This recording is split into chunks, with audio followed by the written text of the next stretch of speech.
Well, one of the things that I think can be really useful, and this is also a skill that will serve you well for the rest of your life, is to start using a schedule, like a Gmail calendar, and schedule in studying time, for example.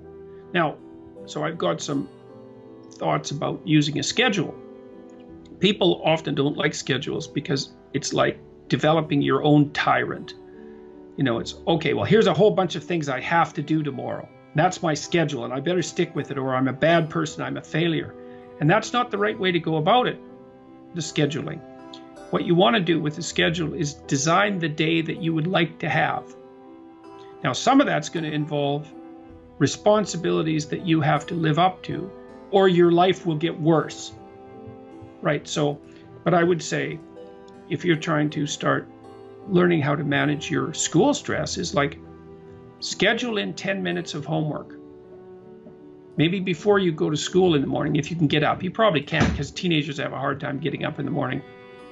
But start with 10 minutes. See if you can train yourself to sit down for 10 minutes after dinner, some regular time, and do 10 minutes of homework. And that's it. Put that in there as a goal.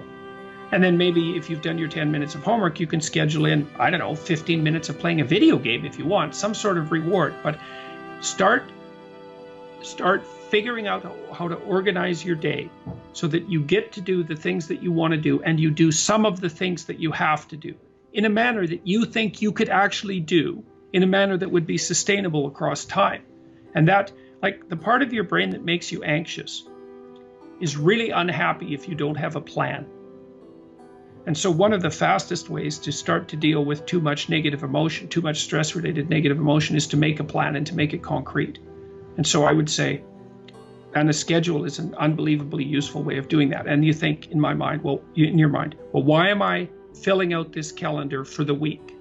Well, so I know what I'm doing, so that I'm not anxious, so that I'm doing things I want to do, so I have something to look forward to, and so that I'm doing things that I have to do, so that my life doesn't go spiral downhill and make me more miserable and resentful and bitter. And so you can start to use a schedule as your friend, and like, that'll take a year of practice to get good at. So if it doesn't work well in the first week, don't give up. Just keep doing it until you get yourself disciplined and are able to stick more and more to your plans. And that will help you so much in your life, you just can't believe it. So what you want to do is chop up that overwhelming infinity into a set of manageable tasks.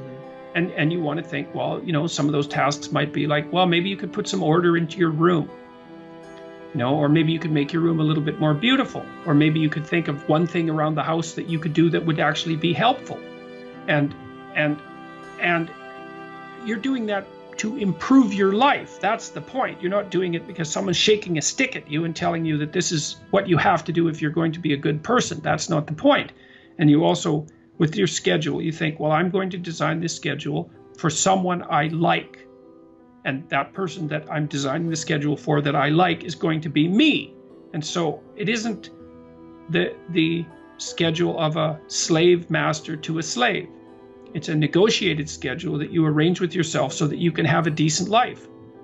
But it's a very powerful tool to have a calendar at your disposal. And if you can learn to use that young, just put a few things in it. Put in your classes, put in a few assignments, put in some things that you might want to do. Just start stupidly and badly, and you'll get good at it and assume you'll get good at it over about a year, and that'll change your life. Like if you learn to listen to people, if you decide that you're not going to say things that you know to be untrue, and if you learn how to schedule your time, your life will change for the better so much that you won't believe it, and that will keep happening more and more and more and more as you get older. So it's a great thing to start practicing if you could start practicing that when you're a teenager, and you get that under control by the time you're 18, you'll be absolutely deadly. You'll be so far ahead of other people who don't do any of that you won't believe it, and you'll just continue to accrue benefits as a consequence. Well, the thing is that, or one of the things is that, you know, you are going to be putting up with other people's problems and troubles for the rest of your life. And what you want to do is live your life in a manner that makes all of that tolerable. And so I would say, with the scheduling and with the attempt to speak honestly, and with the development of goals that are valuable to you, you're going to be occupied enough with your own life and see enough of the quality of that life so that you'll be able to actually be able to tolerate a fair bit of noise and stress coming at you from other directions. And I would also say that the more that you put yourself together in the manner that we've already discussed, the better other people will treat you, and the less unnecessary suffering and distress that you're going to encounter. And I would say, and I'll close with this, I would say to your viewers, don't underestimate the utility of getting your act together. And another thing you can do is, this is like deciding that you're going to stop saying things that you know not to be true. The other thing is, you could decide to stop doing things that you notice make you weak. And it's a game that you're playing with yourself. It's like you're out with your friends, you do something maybe because you think it'll make you popular, and you notice that that makes you feel kind of subordinate and weak, and think, aha, I shouldn't do that again. I don't know exactly what it is that I did wrong, but it made me feel weak. It made me feel like I was coming apart at the seams. It's not the thing I should repeat. So you try to do things that make you stronger. You try to say things that make your speech more true and accurate. You try to aim at things that you think are worth attaining, and you get yourself disciplined and in order, and that will do. There's nothing else you can do in your life that will be of more benefit to you and to other people simultaneously. And if you could start that when you're a kid, man, I tell you, you'll be so far ahead. You'll be so far ahead by the time you're 18 or 19 that it'll be like you're in a different universe. In order to have any positive meaning in your life, you have to have identified a goal, and you have to be working towards it. And there is a technical reason for that. And the technical reason, as far as I can tell, is that the circuitry that produces the kind of positive emotion that people really like is only activated when you notice that when you're proceeding towards a goal that you value. And so that means that if you don't have a goal that you value, you can't have any positive emotion. So technically that's the incentive reward system, and the underlying circuitry is dopaminergic, and when that circuitry is activated, then it's part of the exploratory circuit. It gives you the sense of being actively engaged in something worthwhile. And that's, you tend to think of positive emotion as something produced by reward. But there's two kinds of positive emotion. One is the reward that's associated with satiation, and that's consummatory reward, and that's the reward you get when you're hungry and you eat. But the thing about eating when you're hungry is that it destroys the framework within which you were operating, right? It's time to eat. Well, you eat, and then that framework's no longer relevant. So the consummatory reward eliminates the value framework, and then you're stuck with, well, what are you going to do next? And so the consummatory reward has with it its own problems, but the incentive reward is constantly what keeps you moving forward.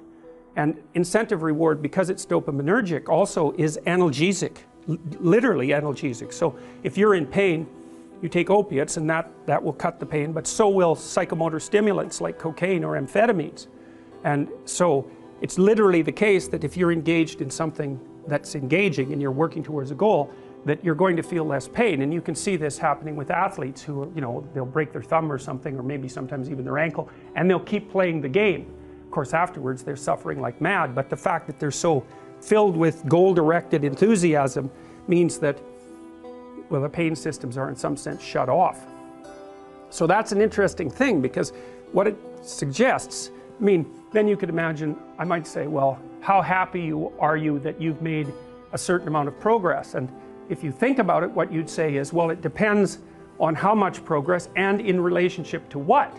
So hypothetically, you're going to be happier if you've made quite a bit of progress towards a really important goal.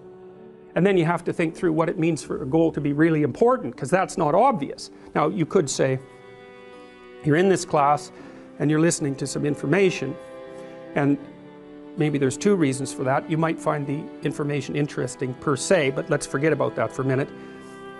You need to listen to the information so that you can do well on the assignments, so that you can do well in the class. You need to do well in your classes so that you can finish up your degree. You need to finish up your degree so that you can find your place in the world. you need to do that so that you're financially stable and maybe you can start a family and have a life, and that's all part of being a good person, something like that. And so that's a hierarchy of goals, and you might say that being a good person would be the thing, however vaguely thought through, that's at the top of that hierarchy. And then when you're doing things that serve that ultimate purpose, then you're going to find those more meaningful, and that meaning is actually produced as a consequence of the engagement of this exploratory circuit that's nested right down in your hypothalamus. It's really, really old. It's as old as thirst, and it's as old as hunger. It's really an old system. And so you want to have that thing activated.